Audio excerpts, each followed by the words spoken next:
You're listening to Phil Hendrie on Coast to Coast PM. To talk with Phil from west of the Rockies, dial 1-800-449-8686. East of the Rockies, 1-800-449-8686.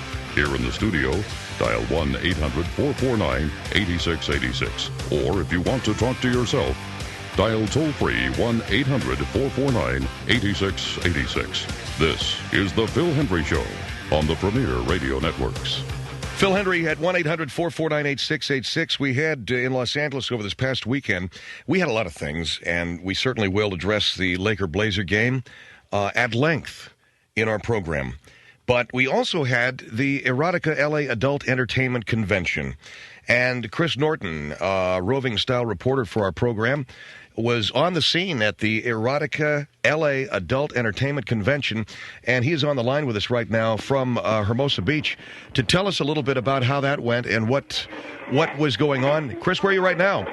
All right, so right now I'm sitting here having lunch over here at Capri's in Hermosa Beach and sort of doing a postmortem on the whole thing for Phil Hendrie Show over the national syndication.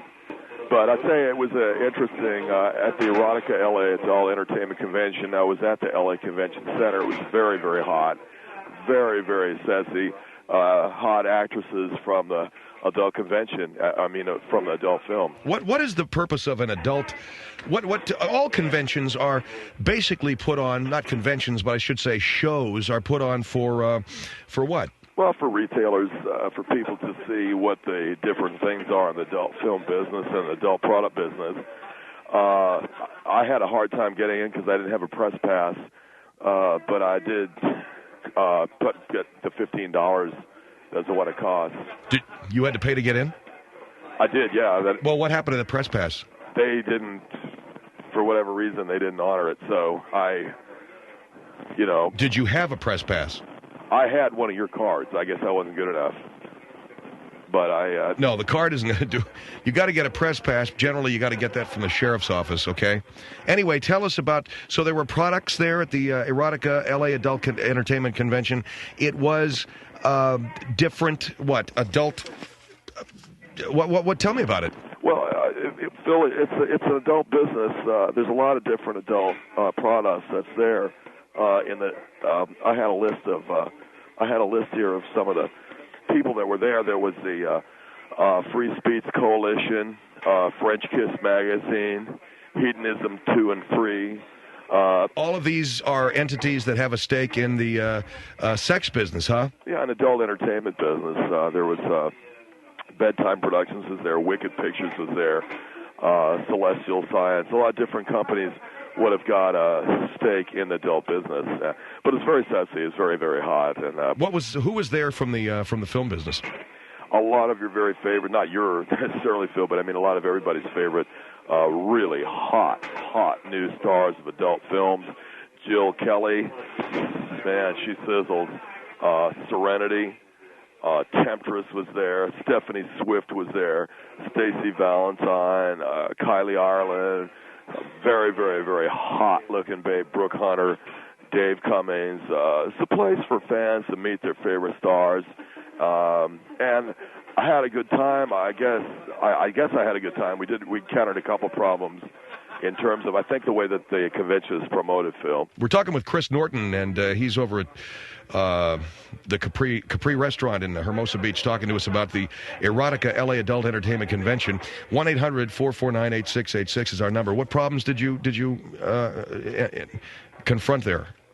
Well, I wouldn't say... I mean, you indicated there was a problem? Well, the only problem that I had with it was that I think the only thing that marred an otherwise perfect day was that many of the women that were there, and there were a lot of women that were at this thing, but they didn't seem to want it, and... what do you mean by want it? Well, I mean, when you go to something called the Erotica LA Adult Entertainment Convention, there's a lot of adult porn stars there.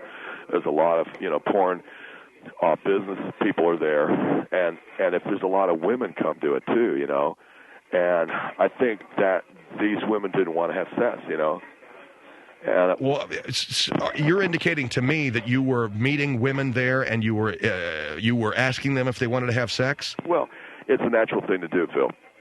If you're at an adult entertainment convention, it's a natural thing, I think, to maybe want to meet women. I was just meeting women and saying hello to them and seeing if they wanted it. I mean, I think that says a lot about the convention, because if you are talking about a good sex convention, then the women that goes there are going to want it.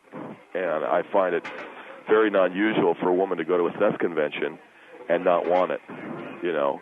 And All right, so while you were at the convention, were you meeting women and asking them if they wanted to have sex? Well, I wasn't meeting women to see if they wanted to have sex. What I was doing was I was making friends, and yes, to see if they were interested.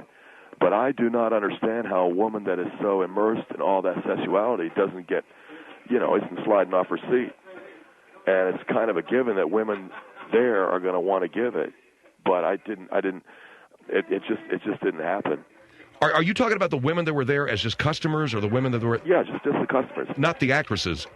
No, the actresses, are there to, meet and greet, although I'm sure they want it, because...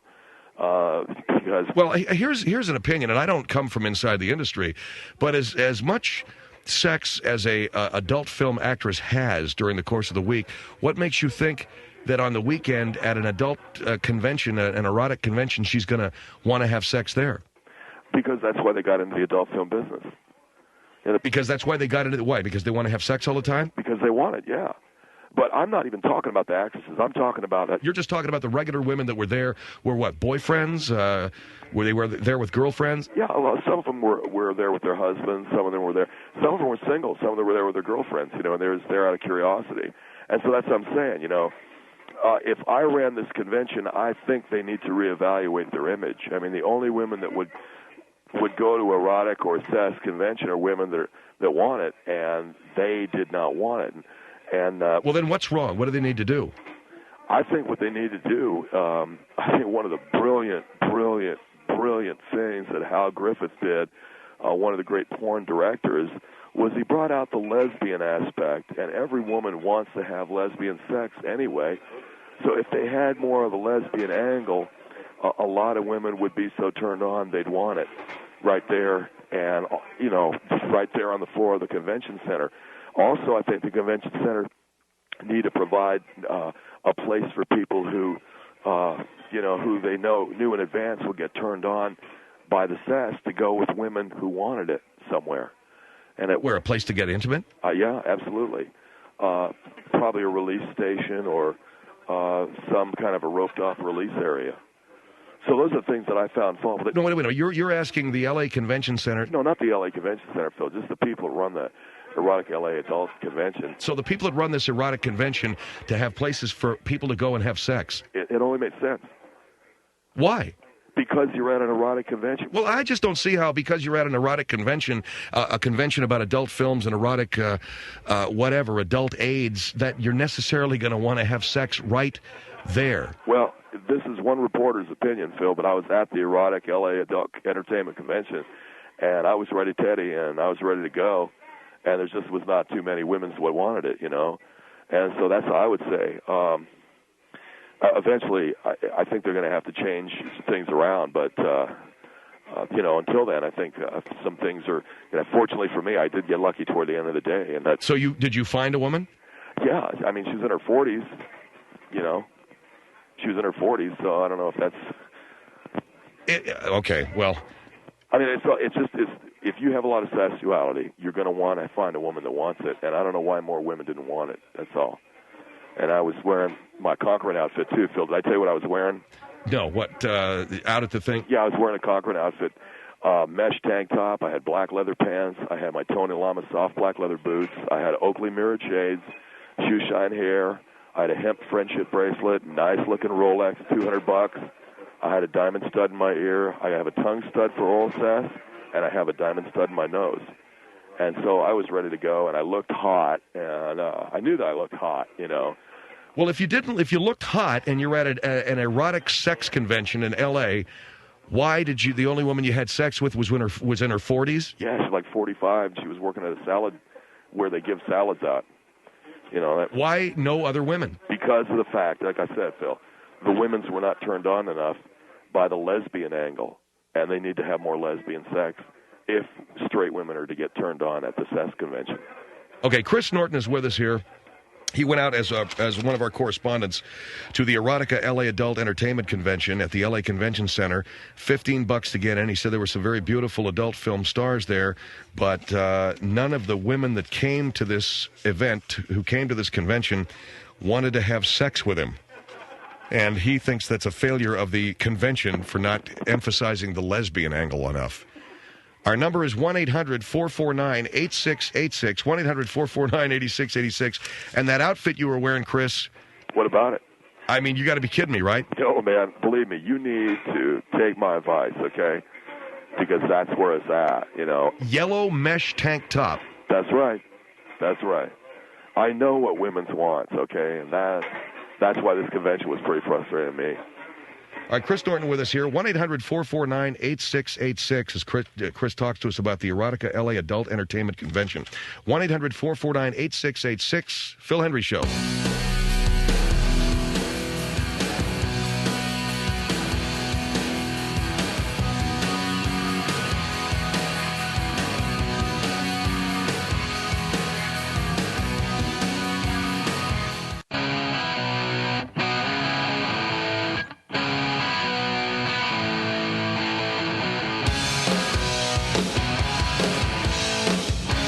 Phil Hendrie Show, 1-800-449-8686.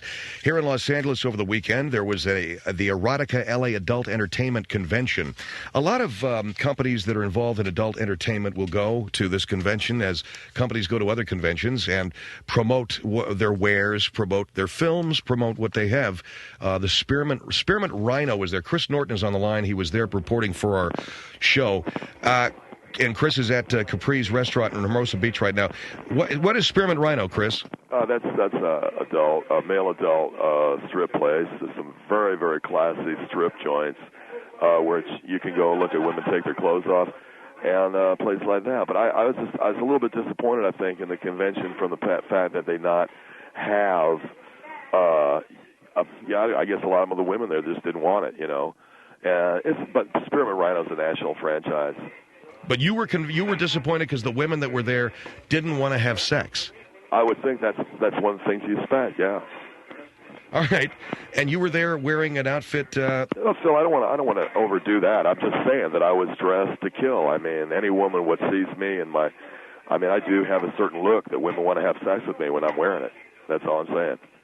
All right, 1-800-449-8686, and that look, by the way, was a yellow mesh tank top, black leather pants, Tony Lama soft black leather boots, mirrored Oakley shades, and shoe-shined hair. Here is Lake City on the Phil Hendrie Show. Hello? Hello. Yes, sir. Hi. Yeah, I was just calling to make a comment about the last caller. I'm right here, sir. Yes, sir, I'm right here. Okay, you can hear me? Yes, sir, I can hear you. Okay, I was just calling to make a comment about the last caller. And what I just wanted to say is... Well, I am the last caller. Okay. Chris is on the line with you right now. Oh, okay, cool. First of all, not every woman wants to have lesbian sex.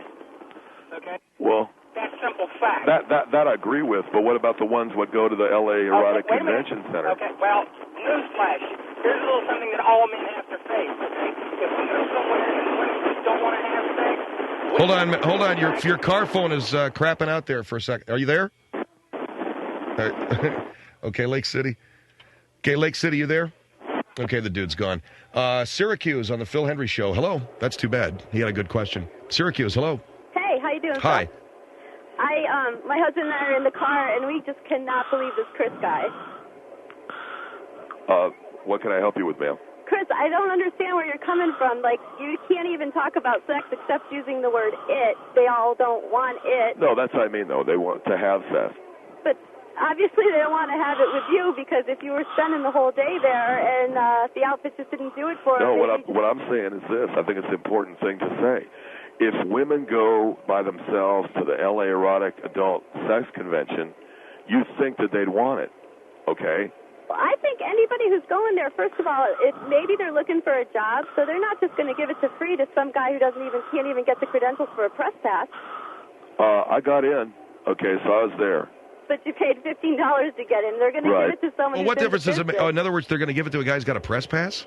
Well, they'll probably spend their time with someone who can get them into the business. I don't think they're going to give it to just some guy in a mesh tank top. Well, I disagree, okay, because there is such a thing as a casting couch. And they don't know. You're not the caster, Chris. Well, they don't know who I am. All they know is. And the other thing is, that's got nothing to do with it. I'm talking about just getting turned on to what's going down. You look around, it was just a cavalcade of sexuality, okay? It was a what? It was like a cavalcade? It was just a festival of sex. It was neat, Every time you turn around, you're looking at, like, devices for sex and movies and everything. Yeah. And if you were there, I'm sure if you're a normal woman, you would have been turned on by it, but I guess not. And I think the reason is because there's no lesbian angle on it. And so this lady here in Syracuse, if she'd been there and there'd been more lesbian sex, she would have been turned on. Well, all I'm saying is it wasn't sexy enough. That's all. It wasn't sexy enough? That's all I'm saying. All right, ma'am. Thanks for your call. Schenectady on the Phil Hendrie Show. Hello. That the whole thing wasn't sexy enough. That's right. Schenectady, hello. Yeah, this is Schenectady. Yes, sir. You're on the air. Okay, Chris. Good afternoon. If you understand women so well, I would think after about 3 hours you'd understand that perhaps it wasn't just the look they're looking for. Maybe it's what's inside the shell. Well, but it's what? It's what's inside the shell. Well, why are they at the sex convention? See what I'm saying? All the things that everybody's saying is not holding water, Phil. Because if these women are all about touchy-feely sensitivity and all that stuff, then why are they at the LA Erotic Adult Show? The reason why they're there, it's simple, is because they want some good sex. You know what I'm saying? They may not be there shopping for your sex. They may be there for multiple reasons. Most likely, they're not going to run into a back room to have a quickie. They're probably looking for things to get home with. Well, what do you think they're looking for? I mean, you know what I'm saying? They're not the touchy-feely type if they buy double-ended AIDS. Do you know what I mean by double-headed AIDS? Did you try looking at them in the eye, smiling, some body contact, versus just asking them plain out if they want to run and have some good sex? If they are into, that, they should be at the Home and Garden Show, not the Erotica Show, if they don't want to put out. See what I'm saying? I think your argument is very weak. So the women who go to these shows, you're saying, Chris, are there to put out? No. I'm saying the women that go to the shows are interested in sex. That's all I'm saying. See what I'm saying? That's all I'm saying. Trust me, man. When you come out to L.A., look me up. I'll show you the ropes. Okay, dude? Okay, dude. No problem. All right, man. You get out here, man. I'll show you how it's done. Well, you keep shopping with the wrong piece of fishing equipment, okay? What are you telling me, man? You would have had more luck than me? I doubt it. No, sir. Yeah. I just think you're doing something wrong. It took you all day to find something you were looking for in the wrong place. I was wearing a yellow mesh tank top, black leather pants, with Tony Lama soft leather boots. What am I doing wrong? It's obvious that you're taken with the way you looked and not necessarily with what you could give as far as emotional support. Dude, what's emotional support got to do with it? I had a Rolex watch on and everything. Doesn't matter. Look at I wear them. Doesn't matter. What about the fact that I had on a shoe shine hair and a hemp friendship bracelet? See, all that stuff adds up in my book. Yep. All right. Well, good luck. Thank you, sir, for your call. Okay. Good luck there, Chris, and try to find yourself somebody to take home at the Erotic LA Sex Convention. We have Chris Norton with us here. I can't believe you went all the way to that convention, man, just to look for someone. No, Phil, I didn't go there all the way. I didn't just to look for some chick to have sex with. All right. Well, then why are we focusing on this? Because I think it's significant to let my listeners know, the people what are tuning in to hear my report, that if you go to the Erotica LA Adult Entertainment Convention, that you may not find no chicks that want to have sex with you, and you could walk out of there with two blue, balls in your sack. And okay, thank you very much for that, man. Gee, that's great. All right, 1-800-449-8686, 1-800-449-8686, Phil Hendrie Show.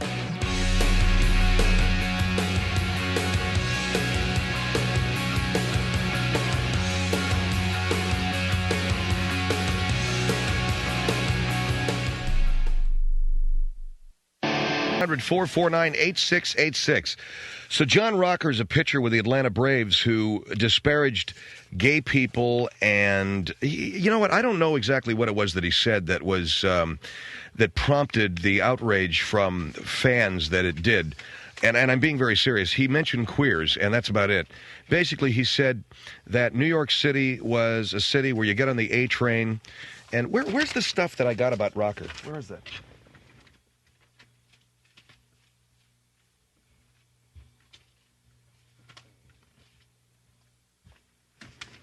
What is this that she just gave me? I don't know what the hell this is.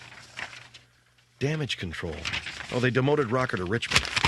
Anyway, whatever. Rocker said, you get on a train to the Bronx. You get on a train to go to Yankee Stadium. And you're sitting next to, and I'm paraphrasing now, you're sitting next to some queer with AIDS. You're sitting next to some guy who looks like he just got out of jail. You're sitting next to a woman who is 20 and probably has 4 kids. And you're sitting, basically, here we go. And you're basically sitting there with a bunch of scum of the earth. This really made a lot of people angry, particularly a comment having to do with, I don't like foreigners. The biggest thing I don't like about New York are the foreigners. I'm not a very big fan of foreigners. All right, so he said this. It was in a Sports Illustrated article written by Jeff Pearlman. Now, Rocker finds this guy Pearlman yesterday during a ball game and started screaming at him and basically blaming him for his troubles and said something to the effect, you don't know what I can do to you, and threatened the man.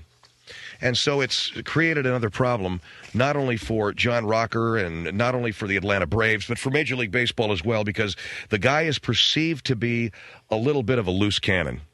And there have been comments about him being a racist, and maybe he is. He did make a comment about Latrell Sprewell strangling or choking P.J. Carlesimo, that basketball player that choked the coach. I'm sure you heard about that.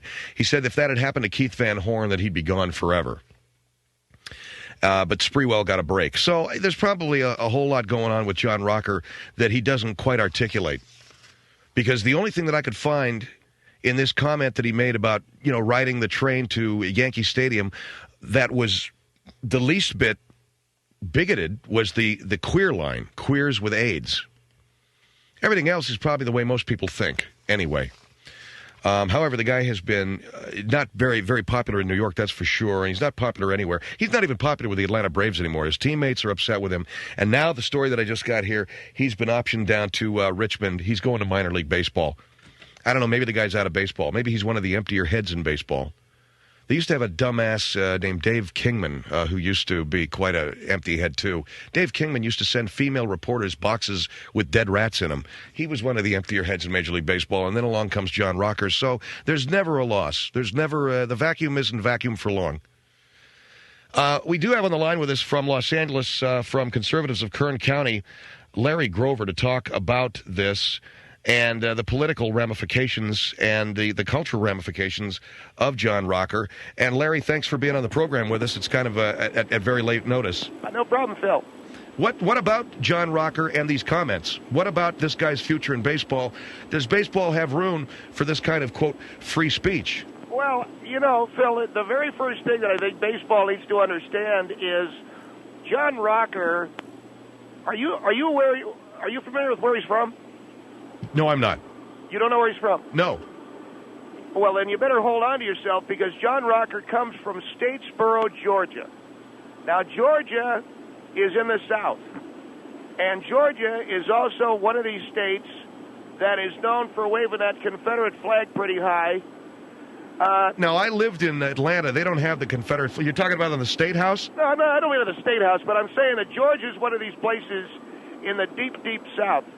And what do we mean by the Deep South? What we mean by the Deep South, Phil, are states that were traditionally the slave states in the Confederacy. And what do we mean about the white people that come out of some of these states? Some of them aren't too bright. And so I don't know whose mistake it is, but I really think that Bud Selig, first of all, ought to get with a program and realize who he's dealing with. He's dealing with a dumb Southern boy from Statesboro, Georgia. That's number one. Well, wait a second. I mean, there are a lot of people that come out of the South that are not stupid, aren't bigoted. Well, you don't have too many Major League pitchers from places like Statesboro, Georgia. that don't have some kind of an attitude like this. All right, that's the first thing I think you have to understand. The second thing I think that needs to be talked about here, and I'm not sure how to do it, but I'm going to do the very best I can. This writer, this Jeff Pearlman, is a Jew. And so what business do they have sending a Jew or a Jewish guy to go talk to a guy like John Rocker? You understand what I'm saying? In other words, it's kind of like that scene in American History X, you know, where the kid is talking to the Jewish boyfriend of his mother. All it did is just piss him off, right? And so, whoa! All right, now this is an adult man. He knows or should know what it is that he's saying. I'm talking about John Rocker now, right? Right. Okay, he ought to know what it is that he's saying. You understand what I'm saying? No, well, but Phil, I don't think what you don't get is that Rocker comes from Statesboro, Georgia. That's in the Deep South. That's around Macon, Georgia. So a guy that comes out of that kind of a country, that's the red clay of Georgia. And so what that is just asking for trouble when you interview a guy like that. And especially when you sign a guy like that to a major league team, and especially when the team's in Atlanta. I don't get it. Well, the kid, he's not that far removed from his roots, for starters. So here he comes out of Macon. He goes to the big city of Atlanta, but he's still down there in the South. He's yakking all this stuff about going uptown to Bronx or go wherever the hell he's going to see the Yankees play, sitting next to queers. This guy hasn't been he's not that far out of Statesboro, okay? He hasn't been to the big town. This is a guy that needs to figure it out, and until he does, everybody's got to get in a really wide berth. That's what I'm saying. Well, I'm not sure I know what it is you're saying. Are you saying that we shouldn't be surprised that he... That's exactly what I'm telling you, Phil. We shouldn't be surprised that this red clay-eating hick out of the guts of Georgia is going to come off with some comment like that. And then you turn around and you send down the Jewish writer to talk to him. The Jewish writer. So here's what I'm... Now, don't misunderstand me, Phil. Now, please, listen to me. Here's what bothers me. So, hey, you're going to go be interviewing John Rocker? Yeah, we better not send that Jewish guy, man. Better send somebody else. Is that what you're saying? Well, it stands to reason. See, the Jewish guy pissed him off. Okay, so as soon as he got sight of the Jewish writer, he got pissed and he started talking about queers with AIDS and everything else. Is that it? I think they should have known better than to send that guy. So I think, in other words, Phil, that the fault lies not so much with John Rocker. I'm like you. I'm still trying to figure out what it is that he said that was wrong. No. You misunderstand me. I know what he said that was insensitive. I also know that you have a right to your to say what you want in this country. Absolutely, I agree with that. But you know what? Major League Baseball has a right to employ who they want to employ. So if John Rocker wants to talk that way, he can go find the Aryan Nations Basketball Association, the Ku Klux Klan Major League Baseball group, or whatever, the National Football League of Germany, or wherever he wants to go play ball. But if he's going to be part of an organization that doesn't like attitudes like that, then he has to somehow contend with it.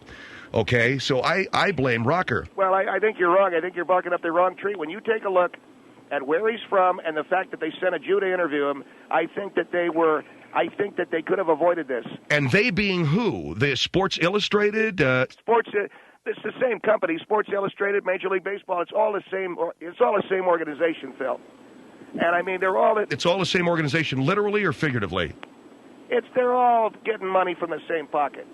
So if you can understand what I'm saying, John Rocker, he's an Atlanta Brave, he isn't too bright, and he comes from Macon. Then you send a Jewish writer down there, what do you think you're going to get out of that, okay? You're going to get what you got, that Sports Illustrated article, and this kid's still walking around trying to figure out what he did wrong. That's like throwing gasoline on a fire. And that's what I say to myself, we got to look into this thing a little bit deeper. And you can see that the Braves agreed with me. Otherwise, they trade his rear end, but he's still playing for them. Well, he got optioned down to their. He got sent down to their minor league team. Right, he's still in the organization. So the Braves get it, but they realize they're dealing with a lot of crackers, a lot of Northern Yankees, I should say, and a lot of really. And you know what? The only people screaming about this, Phil, I don't hear one black person screaming about it.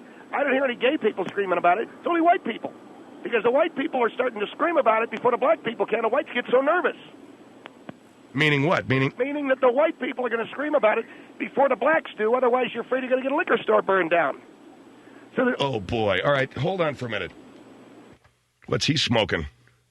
That's Larry Grover from Conservatives of Kern County talking about the John Rocker episode. This is Chapter 2, and in it, John confronts the writer of the original Sports Illustrated article to tell him and I'm paraphrasing, you know what, you don't know what I can do to you, and this isn't over between us, and basically threatening the guy, threatening the man for writing the article in the first place that quoted John Rocker directly about his attitudes toward gays, foreigners, welfare mothers, New York City. 1-800-449-8686, Phil Hendrie Show.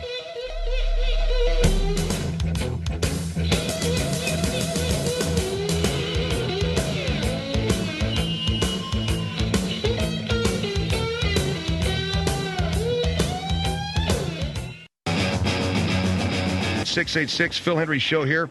Larry Grover from Conservatives of Kern County with us, talking about John Rocker, the Atlanta Brave pitcher who this weekend threatened the writer, Jeff Pearlman of Sports Illustrated, who had written originally about John Rocker and his attitudes in life.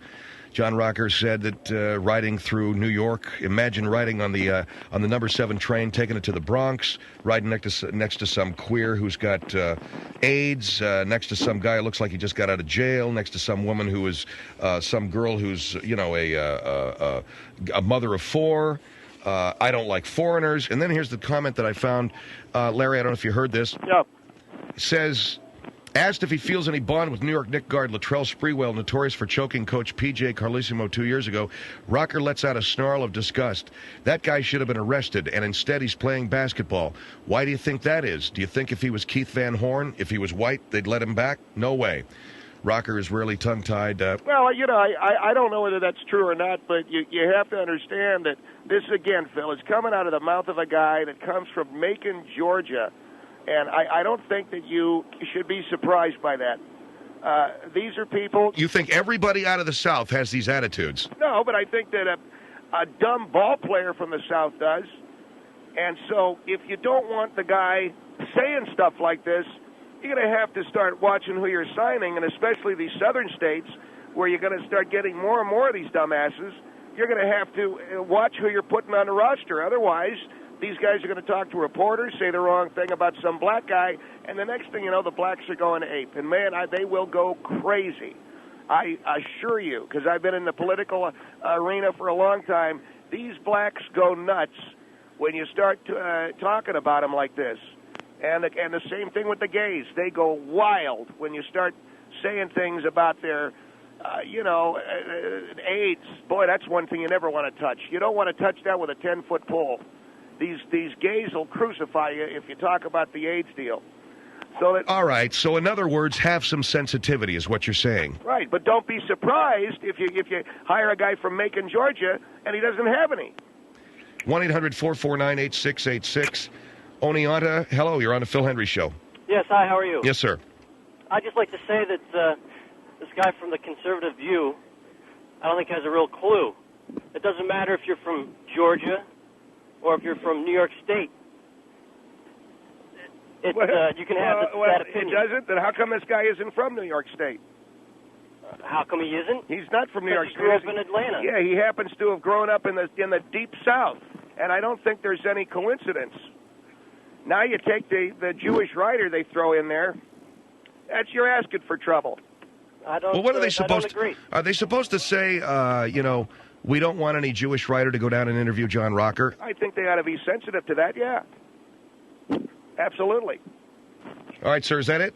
Yeah, that's it. 1-800-449-8686. They need to be sensitive to that. The fact that Jeff Pearlman's Jewish, let's not send him down to talk to John Rocker. That's exactly right. John Rocker comes from Macon, Georgia. We're sending a Jew down there to interview him. Bad move. You got it.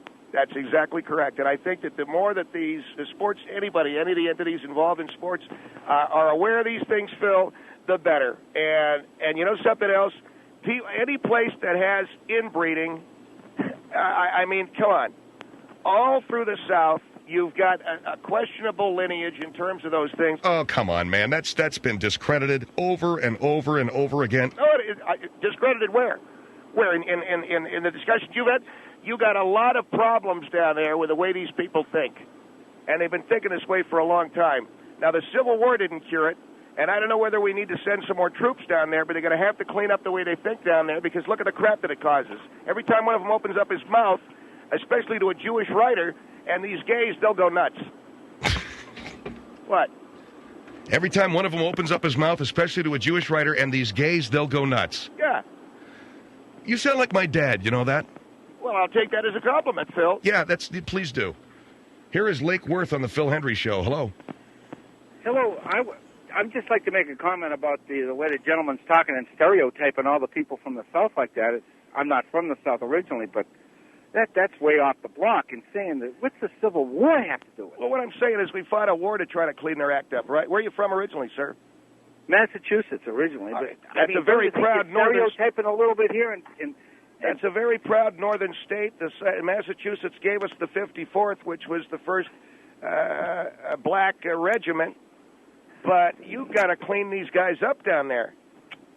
What's to clean up? Don't you think that there's a little bit of craziness in every area of the country? And, yeah, but I find it we need to be cleaned up. It's just way off. I find it interesting that the first guy to open his big trap and say something idiotic. Guess where he's from? Macon. That's the. I'm going to tell you something, and I mean this. When you start taking sheep around the back of the barn, your thinking gets clouded. Well, my goodness! And I think, how can you say that? In other words, your thinking clears up if you take sheep around the back of the barn. Is that what you're saying? No, sir. I'm not saying that at all. Well, what are you saying? In fact, I'm very far from that. I just think that you're just categorizing and stereotyping incident from a guy named because Walker, the guy comes a baseball player that doesn't have enough sense to he's a baseball player from the South. You've had plenty of people from the South who are clear thinking, and their thinking didn't get clouded by the sheep. Okay, and I'm going to tell you something right now. I'm going to tell you something right now. How can you? If you ask a ball player from Macon, Georgia, about gay people, New York City, this guy's going to do nothing but shove both his feet in his mouth. Well, where does the sheep come into it? I'm telling you this. Baseball players are not bright. They never have been, and they never will be, sir. They know one thing. They know how to play baseball. They have no opinion about anything that's valuable. What about Tony La Russa? Don't you think he's a little bright? Tony La Russa, he's maybe the exception. You know what? He's a damn good baseball man. And that's about all that Tony La Russa's got. He's got a lot of Sicilian genes as far as I'm concerned. I am just... Well, you know what? Look at... You name me one bright ball player, and I'd be happy to talk to you. Gosh, now you give me... Phil, how about it?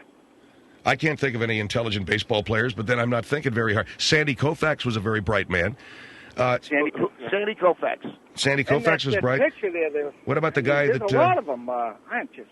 What about the guy who was... what about Ted Williams? Oh, that's a laugh. Ted Williams. You said Ted Williams? Yeah. Well, maybe Ted Williams. What? But forget it. Who's intelligent? I don't know who's intelligent. I don't even know that John Rocker's very bright. In fact, he isn't. But, he's from Macon.